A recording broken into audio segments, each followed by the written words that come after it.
Sziasztok! Akkor kezdjünk horgolni. A lényeg az, hogy ha már választottunk fonalat, és most a fonalválasztásról majd beszéljünk később, mert egyelőre tanulunk. Ha már megvan a fonalunk, a fonalnak a papírján nézzük meg, hogy mit mond. Ugye mosási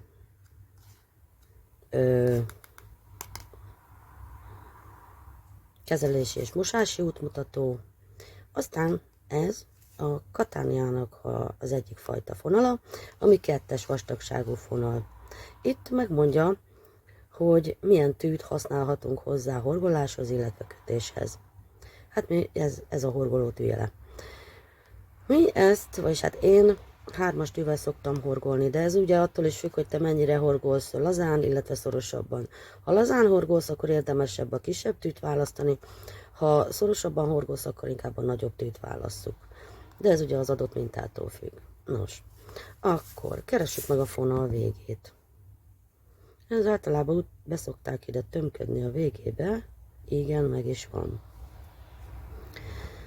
Kétfajta kezdési módszert fogok nektek bemutatni, biztos, hogy több fajta is létezik. Nekem ez a 2 fajta vált be.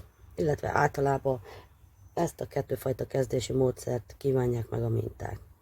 Az első lesz a kezdő láncszemsor. Ezt úgy kezdjük el, hogy egy picike csomót, görcsöt, akármit készítünk így a fonal végére, és itt látjátok, hogy feszítem a fonalt, így kell feltekerni. Feszítem a mutató ujjammal, és itt tudom a szemnek a nagyságát állítani. Így.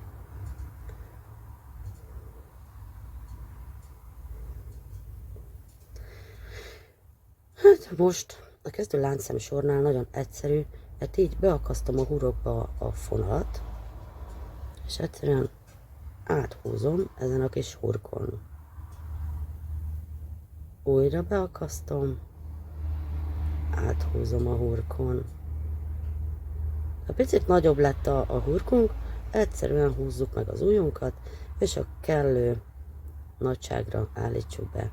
Törekedjünk arra, hogy a láncszemeink legyenek egyformák. Közel azonosan, mert a kész munkadarabon egy picit azért hülyén fog kinézni. El lehet dolgozni, de inkább legyenek egyformák. Így. Beakaszt, áthúz, áthúz, itt is beakasztjuk, áthúzzuk, beakasztjuk, áthúzzuk, beakaszt, áthúz, beakaszt, áthúz. Akkor most megmutatom, amit általában az amigurumi mintáknál találkozhattok vele, hogy magic ring, vagy mágikus gyűrű. Hát ez annyiban különbözik a kezdő láncszemsortól, hogy itt másképpen hurkolod a fonalat így,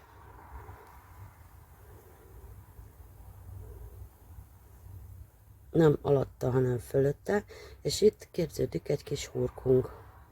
Hát ha nem egy. Beakasztod, és ebbe a gyűrűbe itt van egy ilyen hurok. Annyi rövid pálcát meg fogjuk tanulni, amennyit a minta mond, beleteszed 1, 2, 3, 4, 5, 6. Ez most így néz ki.